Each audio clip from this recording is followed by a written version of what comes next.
क्या अब भारत की न्याय व्यवस्था में महिलाओं की ताकत बढ़ने लगी है? देश की सबसे बड़ी अदालत सुप्रीम कोर्ट ऑफ इंडिया ने ऐसा फैसला दिया है जिससे जज एसोसिएशन की राजनीति और नेतृत्व दोनों बदल गए हैं। आखिर क्या है यह फैसला? 30% आरक्षण महिलाओं के लिए इसमें शामिल किया गया है। आइए समझते हैं इसको। 30% महिला आरक्षण। सुप्रीम कोर्ट ने जिला जजों को बार एसोसिएशन की ईसीएस में सदस्यों को नॉमिनेट करने का अधिकार दिया, यानी कि जो जिला जज बार एसोसिएशन है उसमें महिलाओं को जो नॉमिनेट हैं उसमें करने का अधिकार दे दिया गया है।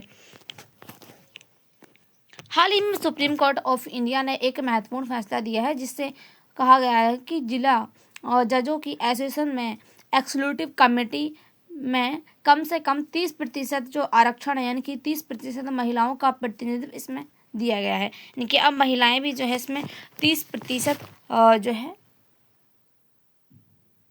सुनिश्चित रहेंगी। अब कोर्ट ने यह भी कहा है कि जिला जजों की जो बार एसोसिएशन है उसमें जो ईसी यानी कि जो एग्जीक्यूटिव कमेटी है उसमें सदस्यों को नॉमिनेट करने का अधिकार दिया गया है, यानी कि जो महिला सदस्य है वह भी इसमें नॉमिनेट कर सकती हैं ताकि जो महिलाएं हैं उनका प्रतिनिधित्व इसमें सुनिश्चित किया जा सके। यानी कि जो जज बार एसोसिएशन है उसमें महिलाएं भी भाग ले सकती हैं और अपना जो यानी कि इसका सदस्य बन सकती हैं और अपने ऐसे सदस्य बनने के लिए अपने जो है नॉमिनेट करवा सकती हैं। यह फैसला न्यायपालिका की जो लैंगिक असमानता, यानी कि यहाँ पर भारत के समाज में लैंगिक असमानता इतनी देखने को मिलती है कि हम इसके बारे में कुछ जो है कहा नहीं जा सकता है, क्योंकि इतनी ज़्यादा जो है लैंगिक असमानता देखने को मिलती है। हम देखें तो हर जगह पे जो है लैंगिक असमानता देखने को मिलती है, चाहे वो नौकरी हो, चाहे वो कोई भी फील्ड हो, सब जगह पे जो है लैंगिक असमानता देखने को मिलती है। तो इसी को देखते हुए जो भारत का सुप्रीम कोर्ट ऑफ इंडिया है उसने ये फैसला लिया है। अब इसकी पृष्ठभूमि देखें तो कोर्ट ने इस पर क्या दिशा निर्देश किया है कि यानी कि उन्होंने कोर्ट के द्वारा कहा जा रहा है जहां पर्याप्त महिला सदस्य उपलब्ध हैं और किसी कारणवश वे चुनाव नहीं लड़ सकें, जहां जिला जजों को अपने अधिकार क्षेत्र में संबंधित बार एसोसिएशन की एग्जीक्यूटिव कमेटी में महिला सदस्यों को नॉमिनेट करने और हाईकोर्टों में रजिस्टर जनरलों को अनुपालन रिपोर्ट भेजने का अधिकार यहाँ पर दिया गया। यानी कि अब जो महिलाएं यहाँ पर चुनाव नहीं लड़ सकती हैं और जो है जिनके पास जिला जजों के जो अधिकार होते हैं वो जो है नहीं है, वो इसमें जो है यानी कि वो अपना अगर इस क्षेत्र में आना चाहती हैं तो वो अपना यहाँ पर जो महिला सदस्य है यहाँ पर यानी कि महिला सदस्य बनना चाहती हैं तो अपना जो नॉमिनेटर है वो करवा लें और हाई कोर्ट में रजिस्टर करवा लें ताकि जो है यहाँ पर वह कार्य कर सके। इसके बाद जो है रजिस्टर का जनरल डेटा को संचालित करके कोर्ट को भेजे, यानी कि जो उन्होंने यहाँ पर नॉमिनेट करवाया है वो डाटा जो है कोर्ट को भेज दिया जाए। अब जिला जज बार एसोसिएशन क्या है? भारत में हर जिले में जिला न्यायालय होते हैं। इन अदालतों में कई कार्य करने वाले जो जज होते हैं उनका एक संगठन होता है जिससे वे डिस्ट्रिक्ट जज एसोसिएशन कहा जाता है। यानी कि हम देखें तो यहाँ पर जो डिस्ट्रिक्ट जज एसोसिएशन क्या होता है कि कोई भी अदालत है उसमें कार्य करने वाले जो जज हैं उनका एक संगठन होता है जिसको हम डिस्ट्रिक्ट जज एसोसिएशन कहते हैं। इसका उद्देश्य है कि जजों के पेशेवर हितों की रक्षा करना और प्रशासनिक समस्याओं को उठाना, न्यायिक सुधारों पर सुझाव देना और साथ ही जजों के साथ समन्वय बनाए रखना इस संगठन का सबसे बड़ा जो है उद्देश्य देखा जा रहा है। अब हम देखें तो यहाँ पर जो एग्जीक्यूटिव कमेटी है वो क्या होती है? एग्जीक्यूटिव कमेटी किसी भी संगठन को निर्णय लेने की मुख्य समिति होती है। यानी कि अगर हम देखें तो जो एसोसिएशन यानी कि जो जिला वार एसोसिएशन था उसमें जो भी कमेटी बनती है उसको ही हम यहाँ पर ये जो एग्जीक्यूटिव कमेटी है इसको ऐसे कह सकते हैं। अब इसका कार्य क्या होता है कि जो है संगठन की नीतियाँ बनाना, यानी कि जो संगठन बना होता है इसकी नीतियाँ बनाना और प्रशासनिक नियमों का जो यानी कि यहाँ पर जो प्रशासनिक नियम होते हैं उनका निर्णय लेना, साथ ही बैठकों को यानी कि जो इस सदस्य में शामिल होने वाले यानी कि इस जो बैठक होती है इस कमेटी में जो लोग भी शामिल होने वाले हैं उनकी बैठक का आयोजन करना और साथ ही अनुशासन से जुड़े नियम लेना, ये सब जो है इस जो संगठन होता है यानी कि ये जो कमेटी होती है इसका मुख्य उद्देश्य होता है। और साथ ही यह इस संगठन के जो यानी कि जो संगठन है वह इसका नेतृत्व करती है और दिशा निर्देश जो है तय करती है इसके। अब हम देखें तो समस्या यहाँ पर क्या है, क्यों जो है यह बात यहाँ पर उठी हुई है और क्यों ये जो यहाँ पर न्यूज़ में आई हुई है।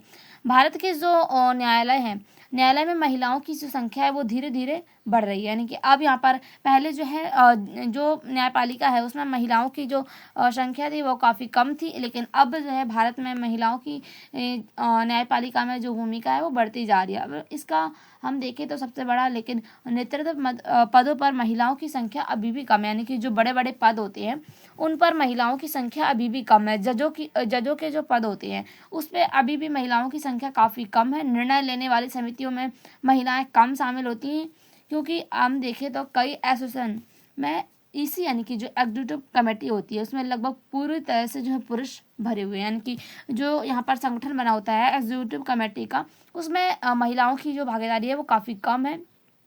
इसी को ये जो यहाँ पर भिन्नताएं देखी जा रही है, यानी कि यहाँ पर पुरुष ज़्यादा है महिलाएं कम हैं, यानी कि महिलाएं ना के बराबर हैं। तो इसी को जो है जो यहाँ पर असंतुलन पाया जा रहा है कमेटी में, इसको कम करने के लिए यानी कि इसको सुधारने के लिए सुप्रीम कोर्ट ने यह कदम उठाया है।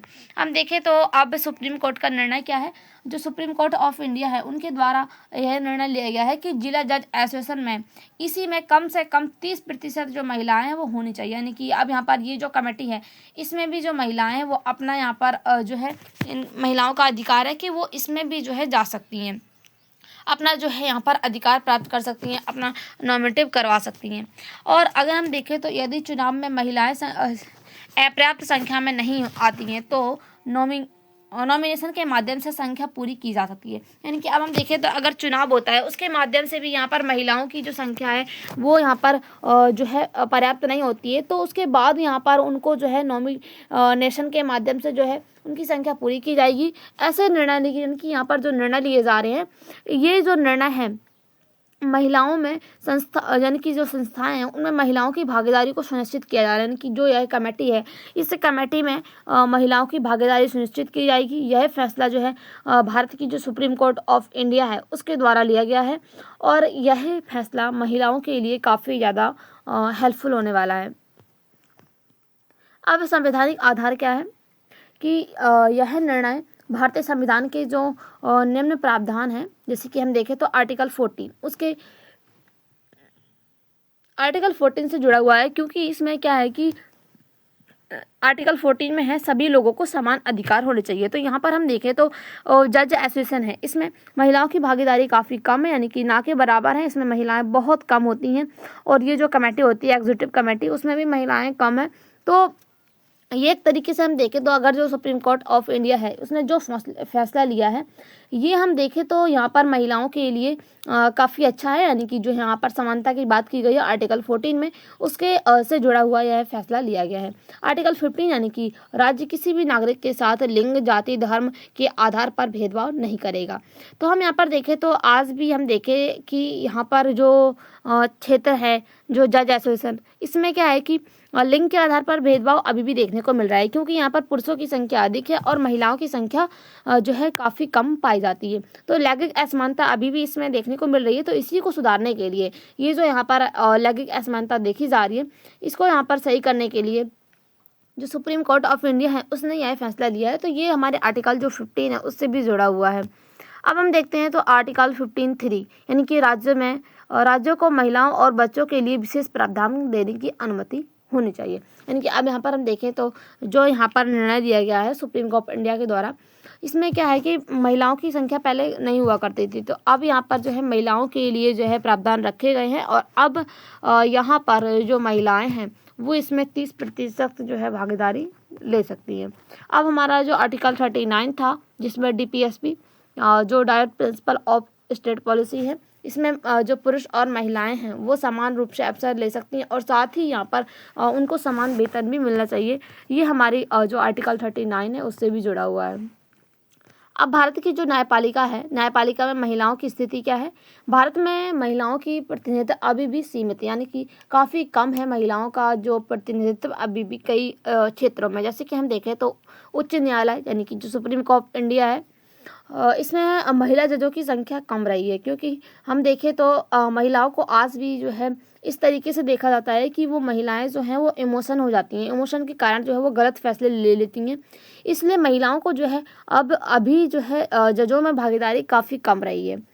अब कई हाई कोर्ट में महिलाओं की प्रतिशत काफ़ी कम है। निचली न्यायपालिका में कुछ वर्षों में महिलाओं की स्थिति बढ़ी हुई है, यानी कि अब जो निचली न्यायपालिका हैं उनमें महिलाओं की स्थिति कुछ हद तक तो बढ़ी है, लेकिन अभी जो उच्च न्यायालय यानी कि जो हमारा सर्वोच्च न्यायालय है, सुप्रीम कोर्ट ऑफ इंडिया, उसमें अभी भी भागीदारी काफ़ी कम है।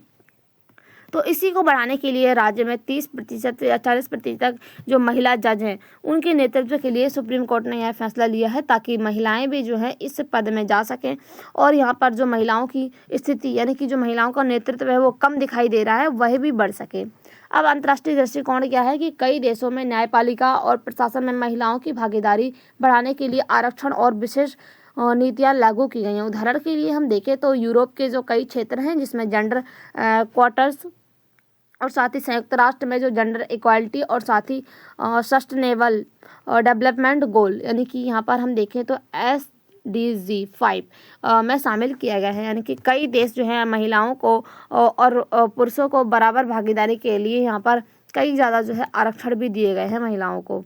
अब इस फैसले का महत्व क्या है कि लैंगिक समानता को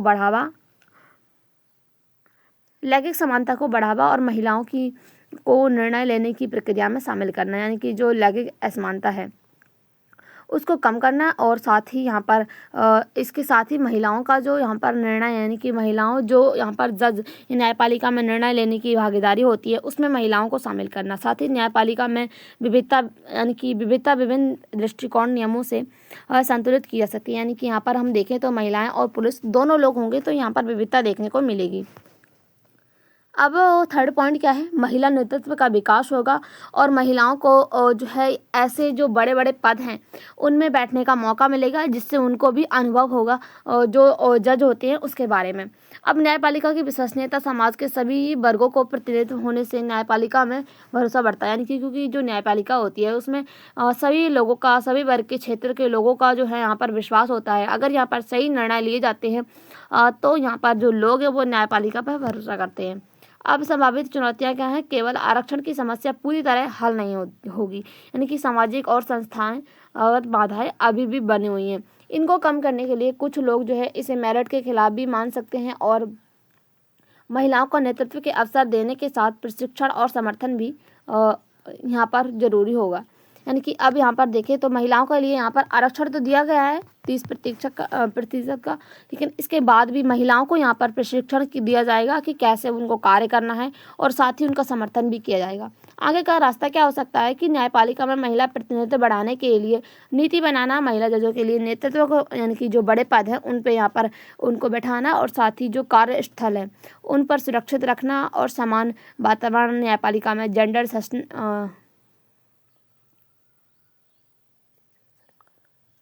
और संस्कृतिशन कार्यक्रम जो चलाना, यानी कि यहाँ पर हम देखें तो जब यहाँ पर महिला न्यायपालिका में कार्य करेंगी तो उनके साथ जो बड़े बड़े क्षेत्र हैं यानी कि बड़े बड़े जो पद हैं उन पर बिठाना और साथ ही उनका नेतृत्व करना, ये बड़े बड़े क्षेत्रों का जो है वो कार्य कर सके और साथ ही उनको प्रशिक्षण भी देना ताकि वो जो है उस क्षेत्र में जाके कार्य भी कर सकें। और साथ ही उनकी जो सुरक्षा है यानी कि जो महिलाओं के लिए आजकल हम देखें तो आज के समय में किसी भी क्षेत्र में महिला जो है कार्य करने जाती है लेकिन वो सुरक्षित नहीं रहती हैं। उनके साथ जो है कई केस आते रहते हैं, जैसे कि हम देखें तो कई सारे डॉक्टर्स के भी केस आते हैं, IAS के भी केस आते हैं जिनका जो है कई जो महिलाओं के साथ छेड़छाड़ होती है, कई महिलाओं के जो है रेप भी हो जाते हैं।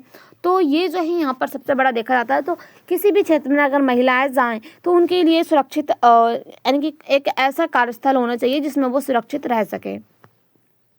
अब निष्कर्ष क्या है कि सुप्रीम कोर्ट ऑफ इंडिया यह फैसला न्यायपालिका में महिला प्रतिनिधित्व बढ़ाने और लैंगिक समानता सुनिश्चित करने के लिए यहाँ पर एक महत्वपूर्ण कदम माना जा रहा है। यह निर्णय न केवल महिलाओं का नेतृत्व में अवसर बढ़ाएगा बल्कि न्यायपालिका में अधिक समावेशी और संतुलित लोकतंत्र बनाए रखेगा, यानी कि इससे क्या होगा, हमारा जो लोकतंत्र है वो भी बेहतर बनेगा जिसमें महिलाओं की जो भागीदारी है वो हर क्षेत्र में होगी।